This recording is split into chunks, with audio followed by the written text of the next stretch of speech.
Hi and welcome to the last in my series of newborn essentials and regrets videos. Today I want to talk about feeding, and feeding for me is breastfeeding. I'm still feeding Olivia. She's 9 months old now and we're going strong. I've learned loads, made loads of mistakes, and I want to pass that information on to you basically. So the first thing I would highly recommend is get yourself to a support group.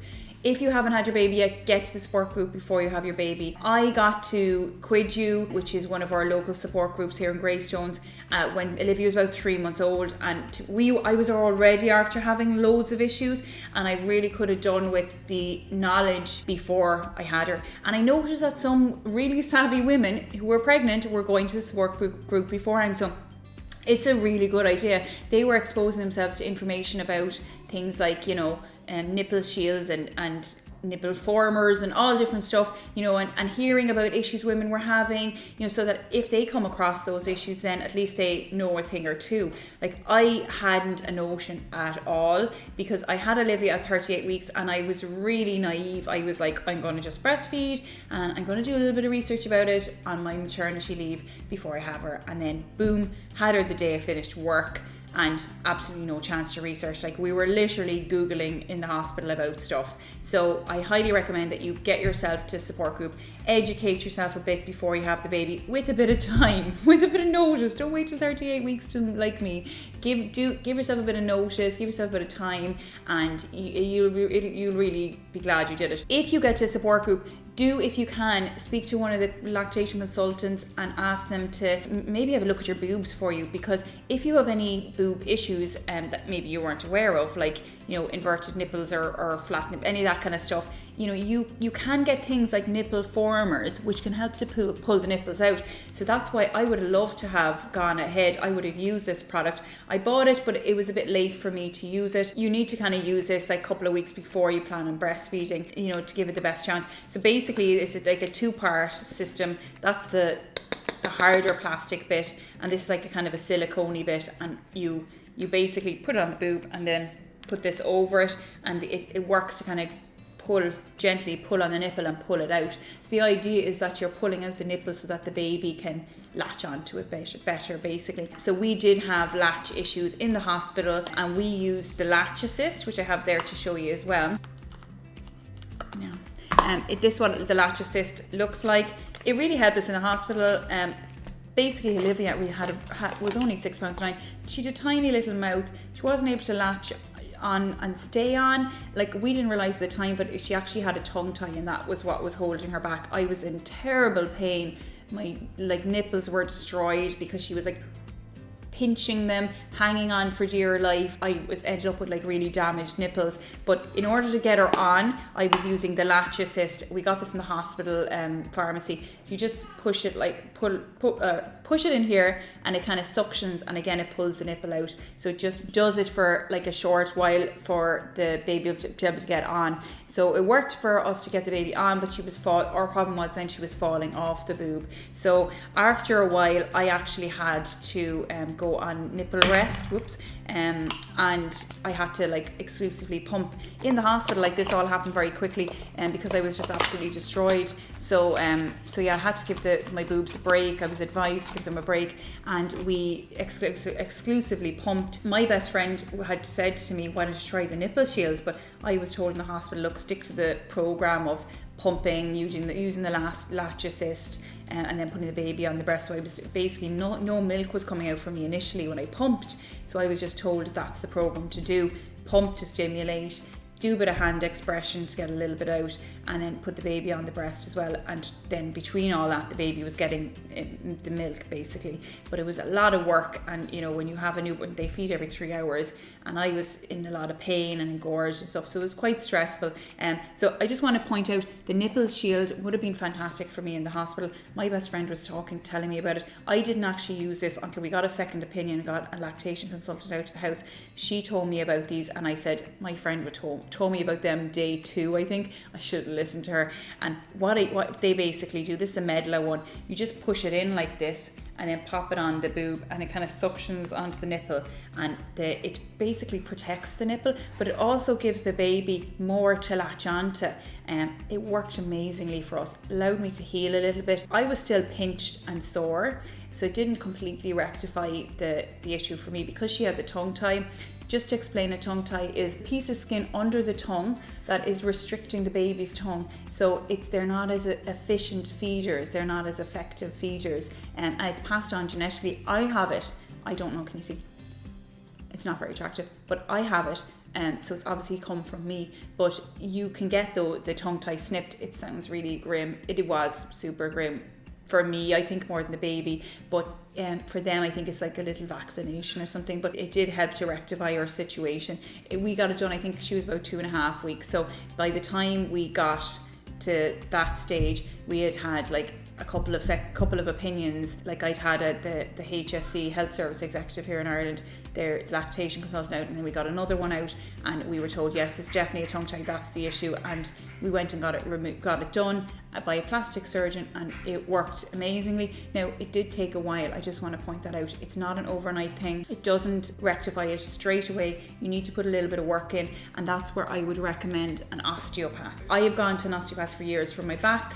Osteopathy is like gentle manipulation of muscles to kind of like stop tension in areas and stuff of the body. It's perfect for babies because it's nice and gentle, and obviously even a baby who's had a normal birth has been through like a bit of an epic journey. But Olivia had a ventouse birth. She was like a little bit tight in certain areas, and that was also affecting it. And also the osteopath gave me exercises to do with using my finger on her tongue just to kind of stimulate and strengthen her tongue, because as he pointed out, the baby has been in utero for like months practicing suckling with a tongue tie, and even though the tongue tie is released and it's going to help the situation of making her a more efficient feeder and less painful for me, but she now needed to learn how to feed without the tongue tie. So I needed to help her along by strengthening the muscles in her tongue. So I did those exercises. So hand in hand, those two really helped us. So that's what I would say. Don't just go and get the tongue tie released if you have a tongue tie issue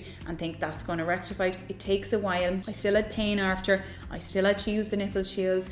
She was actually on nipple shields until about 3 months now.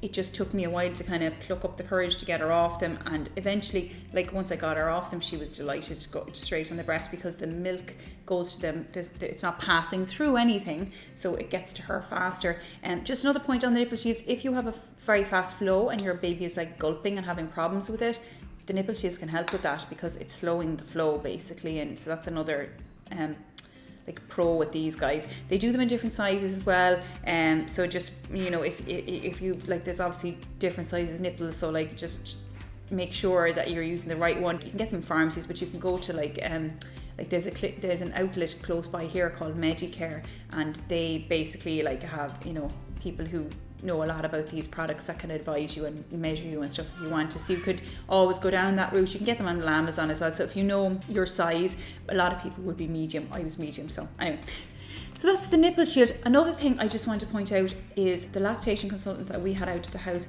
recommended to me Silver Angels. Now, this is when I was still in tatters, and these were just amazing. I did try a lot of the creams, you know, the Mam compresses. In the hospital, they really helped to soothe. I did like the Medela Purulin cream, I think it was, a lanolin cream.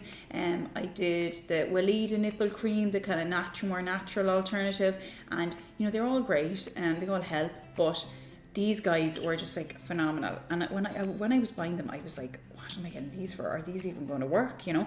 But they actually were brilliant. Like, they were recommended to me by the consultant, so I was like, look, I'll just get them and try them. They were pretty expensive for what they are. They're just like silver, like little tinny kind of silver cups. You wear them inside the bra in between feeds, and because the breast needs to heal in a moist environment, they provide the moist environment, like the milk pools a little bit in it, and your own milk like essentially heals you, as well as the silver. And it is they're what saved me. Like, I literally had the skin around the nipple coming off.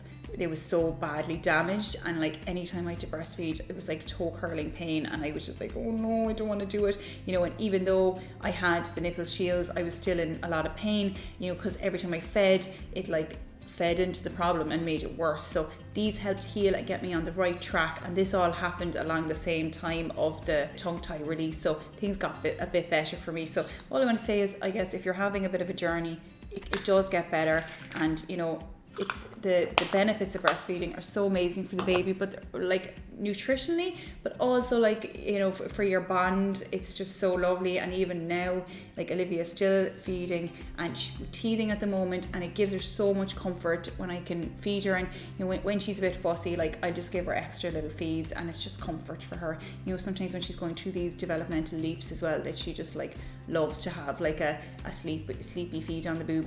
Anyway, that was just a little tangent, but the other thing I want to talk about is the breast pump. I mentioned already how I had to have a boob break in the hospital because I was in terrible pain and I needed to leave my nipples heal basically. So I was pumping and I was on this routine, like I said, and it was like pumping and then trying to get milk out. No milk was coming out, so then hand express and then putting the baby on the breast. So that was the plan that I'd been given. The pump I was using initially was the Medela swing pump. So I had this pump on hold for mamas and papas. It's an absolutely fantastic pump. I use it all the time now and I have no issues, but it did not work straight away. So I just want to point that out. This doesn't work straight away when you have your milk isn't properly established, your supply isn't properly in. I was pumping and nothing was coming out, and I was like, what is wrong with me? Like, I can't feed my baby, like, and it was really kind of freaking me out. So we had been told that it would work and it didn't. So I just want to point that out. You do need to use a pump called the hospital grade pump. It's the Medela one is called the Symphony. It's a very expensive device, so you wouldn't be buying it yourself really. You can rent them. They had one in our hospital, but you had to buy the kit. So we were told by a midwife, look, don't worry, you can actually use your swing kit to go with this.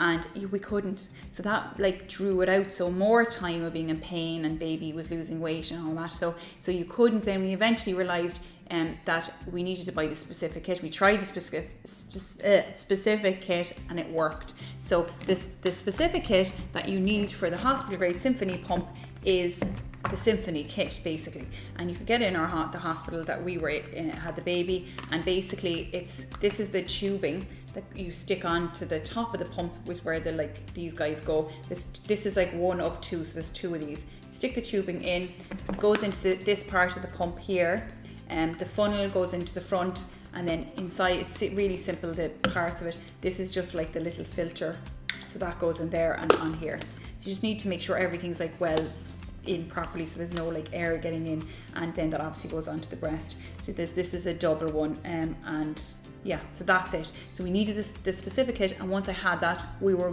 like so delighted. I was like, oh my god, there's milk coming out. It was like, when I think of now the amount that was coming out, and we were like, hurrah, hurrah, but like to what I can pump now. But it was just an amazing feeling. We got it resolved. So I was able to give my boobs a bit of a break, and we rented the hospital grade pump for, I think, a month or something, and then I moved over to the Medela swing one. So that's the hospital grade Symphony, so watch out for that issue that we had. If you can avoid it, it might cause, avoid any dramas. Just to talk about the Medela swing pump, which I find brilliant. Like, I'm delighted I got the double pump because I had to do the exclusively pumping for a while. I pumped quite a lot, and I needed the double one, to be honest with you. If I'd had the single one, it would have been a bit annoying. Now I just single pump, because I literally just pump one boob in the evening to give her vitamin D and probiotics, and to keep her kind of getting used to the bottle. So I just pump straight into the bottle, the bottle, and then I pop the little Medela teat on straight onto the bottle and give it straight to Olivia. So that's what works for me. But just to show you the pump and how it works. So in order to turn it on, you just press this button here, and that's it starting now. It's like stimulating. So it's like the baby, when they first go on the breast, they don't feed straight away, they kind of stimulate. So this is the stimulating like application, or whatever you'd call it.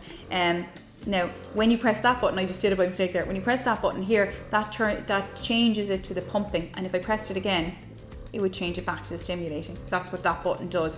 But I just usually turn it on, leave it do its stimulating setting, and then it goes into the pumping setting itself, and then I gradually put it up,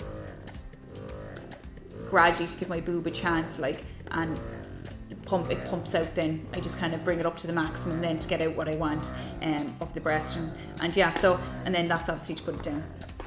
So that's how the pump, it works itself. You can connect it to the mains, or you can use batteries.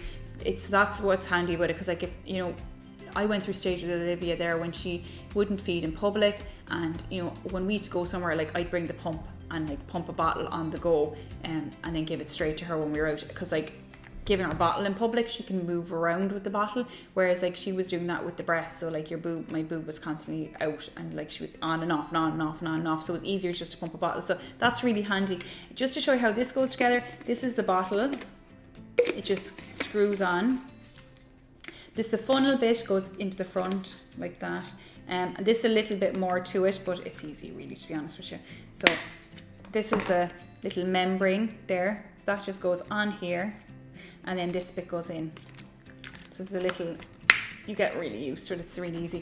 In order to make it a single pump, I just plug this cable in here. In order to make it a double pump, you just put the other bottle situation on, and then onto the breast. So yeah, so no issues with it. Really, really handy once I got my supply in. So highly recommend the Medela swing pump.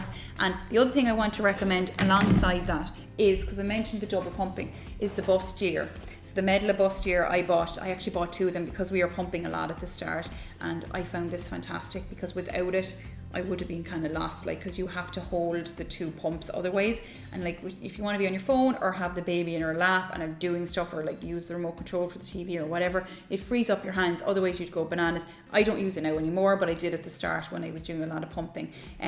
The other thing I wanted to just highlight is one other pump that I bought. Well, it's not really a pump as such. It's a bit scruffy there for being in the bag.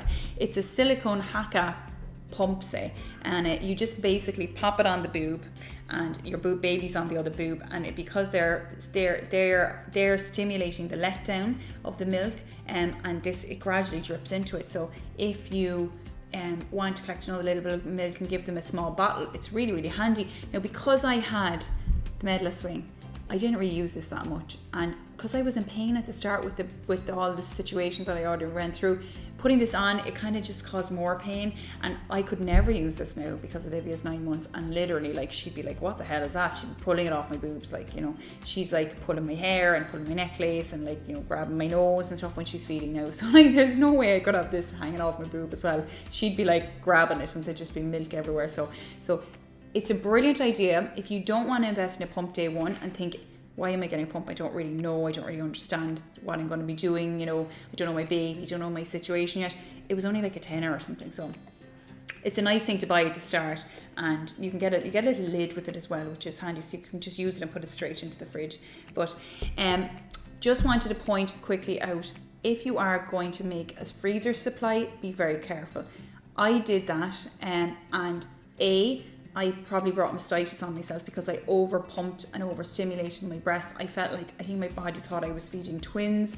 I had like a stash of milk there in the fridge. You know, we were ahead of the game. We were able to go out and about and bring a bottle, and then I pump and leave one there. And it was just, I was getting up at night to pump and the baby was asleep. Like, it was ridiculous because my breasts were so engorged. So I was just remember, every time your baby feeds, they basically put in an order for the next feed. So if you're pumping extra milk, you're putting in an order for the next feed, and if you don't get rid of the milk, you're at risk of having blocked ducts. And blocked ducts basically can cause an infection in the breast called mastitis. Blocked ducts themselves are very painful. So that's basically, as you can imagine, a milk duct getting blocked up with like the fat and protein in the milk. And then it all gets inflamed and sore and painful. You have to massage them out and use hot and cold compresses. It can get infected, and that's what happened to me. So I had mastitis 8 times. I'm just getting over one now. Again, I'm just very prone to it now, because when you have it, you're more prone to getting it again. I think it's like the tissue is like damaged around it. So yeah, so just be very careful with over pumping, I would say, and think about, why do I need this freezer stash? It's just the thing people have in their heads. Breastfeeding, you need to have a freezer stash. The other thing I need to point out is, if you are going to do a freezer stash, so say you're going back to work or something and you want to get a little supply going in the freezer, or you want to start going out or whatever you want to do, that's fair enough. But just know that there's an enzyme in the milk called lipase, and that enzyme basically breaks down the fat in the milk, and it has like a soapy taste. It increases in freezer milk, and it has like a soapy taste. Now, some babies don't mind it. Olivia didn't like it. So when I eventually gave her the freezer milk, I was using the milk from the fridge a lot. When I gave her some from the freezer supply, she was like, no way, don't like it at all. So I had to throw it all away, and I had loads of it. Like, so such a waste. And I've been through lots of mastitis and, you know, in order to get it. So I just want to highlight that. What you can do is scald the milk. So I would probably freeze the milk, thaw it, try it on your baby, see if they like it. If they don't like it, then for the remainder of your supply, you need to scald it and then freeze it. Obviously cool it and then freeze it. So just wanted to point that out. That's another place where I went wrong. Talking about mastitis, it feels like a cold, a flu in your boob. If you start to see redness on the breast, you're gonna feel proper pain when you're breastfeeding. You're gonna be like, it usually comes on me at night time, and then when Olivia feeds, I'm like, what the hell is that? Like, it's like really sore when she feeds, but I have to obviously leave her get through her feed. You have to keep feeding through it because you need to keep clearing out the breast. You can do things like hot and cold compresses. So I want to point out a product that I have that I highly recommend. It's called Booby Tubes. I keep one in the freezer and I keep one out for the microwave. So got these on Amazon. They're not too expensive. They're like oat bags of oaty kind of stuff. You can microwave it and put it on the breast beforehand. So they recommend hot compress before you feed if you think you have mastitis or blocked duct, and then cold compress afterwards. So I then put the freezer one on afterwards. So I highly recommend these because they're like a 2-in-1, and you can, like I said, I just keep one in the freezer and one out to put in the microwave. And the other things I do if I think I have mastitis coming on is I take less than granules, so check those out, dosages and stuff. I take garlic as well, like as a natural antibiotic. I take extra vitamin C and zinc to boost up my immunity, and drink loads of water to keep myself hydrated. Try to get in naps. I try to do that sleep when baby sleeps thing, because like I know people say that, and I think it's like funny because my friend said, and when do you do the laundry? When the baby does the laundry, because like you obviously have to get work done as well. But everything goes to the wayside when I think I have mastitis. I'm like, I need to rest, because they say it's an exhausted mother's kind of condition. Like it's when your immunity goes down. The other reason that you can get mastitis is when bacteria gets into the breast. So I think initially it was a kind of a combination of over pumping and probably cracked nipples, and the bacteria got in and got engorged, and boom, got mastitis, and then keep getting it. Now, I actually got a breast abscess as well from mastitis that kind of kept reoccurring. So it can get very nasty. So just try to protect yourself is all I'd say. Try to keep the breast cleared, move from left to right, and look up things that you can maybe take to boost yourself up immunity wise. And less than granules are emulsify fats, so that can help to keep the milk ducts clear, so check them out as well. So that is mastitis, so to be avoided, I would say. The other thing I wanted to point out is something nice that I picked up in the health shop that I really like to use is nursing tea. It helps to keep your milk supply up. Fennel, I don't have any issues with my milk supply, but I just really like it. Sometimes I just like to drink lots of teas, and that's a particularly nice tea, the Weleda one, so I highly recommend that. Another thing you'll need is little breast pads to put into your bra, because you will leak a bit of milk at the start. I don't use them as much now. I do try to as much as I can, because they are more hygienic, because then you like change them a lot. But for prevention mastitis and stuff. But the Medela ones are very nice and thin. Like you can't really see them through your bra. They're perfect. I've used them and I've been very happy with them. So that is the pads. Just before we move on from pumps and stuff, I just want to talk about bottles really quick. I invested in lots of different types of bottles. I bought the Comotomo bottle, really lovely bottle, feels like a boob, and baby loved it, and lovely bottles. But I didn't really need them. And the other thing I bought is a store and feed kit with Medela. I didn't need it. Olivia didn't like I think I have it here. One sec. Yes, I have it here. This is their Kama teat, and it comes with the pump, and it comes with their store and feed kit. It's a harder kind of I'm just going to feel it there in my mouth, kind of a harder like a teeth than say these guys here. These are kind of softer, and it's got a system in it that like has a slower flow, so they have to really work at it, and it's supposed to be like more like closer to what it is, like switching from boob to bottle. It's supposed to be closer to the breast, to how the experience is when they feed through the breast. But she didn't like it that much, and like I just kind of moved her over to the Comatomo then, and she loved that. But that's when I was using a lot of milk from storage, like the freezer or the fridge supply. Now that I pump and go give her the bottle straight from the bottle, I just use the plain Medela teat, so I can put that straight on the bottle. So I do my pumping, I pump my boob, put my supplements in it for her, teat straight on, shake, here you go, she's delighted herself, and I don't have to clean 2 bottles. So I just want to point that out, like, you don't need so many bottles. I have a big store of them in the press there, and I just don't use them. I actually use the same 2 all the time, because you like sterilize one and have another, you know, so you don't really need all these things that you think you need. So maybe just hold back and then until you see how your experience is going, and then you can buy them as you go if you need them. But yeah, that was my experience with Kama. I think it's a brilliant idea, but she didn't really like it, so I just moved over. Just want to point out as well that Olivia at 2.5 months stopped wanting to bottle feed, and it freaks me out. And I did a lot of research and realized it was the slow flow bottle that she didn't like. We had the Comatoma slow flow at that time, and that's when I actually bought this teat, and I was like, this is the way to go. It's the medium flow. She was delighted. She just wanted the milk to come in faster. One last thing on pumps is sterilizing. So I decided to try the the sterilizing bags from Medela. They are amazing. I'm so glad I don't have like a sterilizer taking up space in my kitchen. I have enough stuff in the kitchen. Trust me, you're going to accumulate with a baby. So these you can travel with, really easy to use, and you use them 20 times and chuck them away, and there you can buy them on Amazon and stuff. They're really easy to come by. So you can get different brands, but I just use the Medela ones. So yeah, really recommend those. So another thing I wanted to point out is, and everybody probably knows this, boppy pillow. So handy when you have a baby, and you just pop it around your waist like this, pop the newborn baby on here, and they can feed on your breast really easily. You'll be out in public going, oh, where's my boppy pillow? I miss it so much. It really is helpful. One thing I regret actually is not getting a supportive chair. Here in the kitchen I have a good supportive chair, but I didn't really feed her much in here, to be honest with you. I fed her in her living room, and her sofa is really kind of like, you know, loungy back, like there's a lot of, like, the cushions are really big, so I was constantly saying, Finn, to my husband, can you like pass me more cushions? Can you prop a cushion here? Can you prop a cushion there? So I regretted, my best friend had the most fabulous like a nursing chair, and I kind of regretted not getting it. I just didn't really have the space for it, but I highly recommend them if you A, have the money, and B, have the space. They would be a good investment if you plan on nursing. So yeah, that's kind of that. The other thing I want to talk about is clothes. So I went a bit bananas on nursing clothes. I just want to point out, you don't really need that much. So the things that you definitely need are nursing bras, and you need nursing camis, okay? So nursing bras, I don't have them. Nobody wants to see my bras.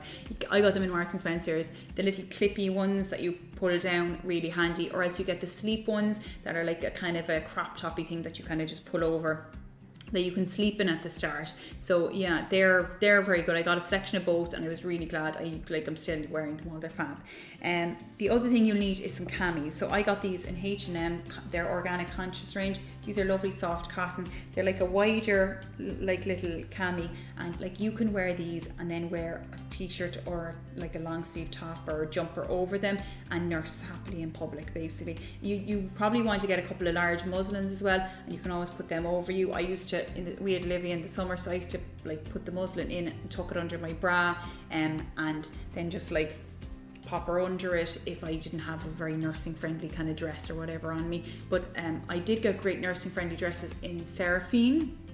So they have an online store, seraphine.co.uk or .com, one or the other, but they have gorgeous nursing stuff and really like sensible like maxi dresses that like are easy to nurse from. So I did wear those. I also got like some Marks and Spencer's ones that just like were like beach maxi dresses that you could just easily flap the shoulder down from, and again I just tuck the muslin in and nurse like that using the bra. So you don't need loads of nursing clothes. Like, just keep an eye out for nursing friendly clothes in normal stores, and just think in terms of getting yourself the vests. I got more fitted ones in Primark as well, but I loved these ones because they were organic cotton. And so just camis and bras you definitely need, and just kind of be aware of clothes that you have. Like, even like this kind of thing is, you just put it up. If you have a cami underneath it, you know, nobody's going to see your stomach. So one last thing I want to mention is the apps, the like feeding apps. They're brilliant at the start, so you to kind of get used to like doing left and right, and kind of know your baby's length of times feeds and stuff. But I kind of got a bit obsessed with it. Like, you know, my baby was feeding a lot because she had a tongue tie, so she'd be on for like 45 minutes. And to be honest with you, we were very busy because she was feeding a lot, and she was feeding like on the hour. So like if she fed a 45-minute feed, she was looking for a feed again 15 minutes later. She has her nappy had to be changed and all that. So, you know, I was really busy, and it was another thing like to do the app, and then you should do the nap for the nappies and stuff. It's good maybe to get you used to kind of like, and to kind of see, are they having enough nappies and stuff, and just kind of be aware of it at the start. But like once I cut it off, I actually felt freer. I was like, okay, this is like much better for me, and I was like less anxious. So they're very good, they're free and they're handy, but just, you know, don't get too obsessed with them. So that is everything I think I wanted to cover. I hope it was of some help to you. If you have any questions, don't forget to leave it in the comments below, and it would be amazing if you subscribe. That would really, really support me and help me out, and I hope to see you soon. Thank you.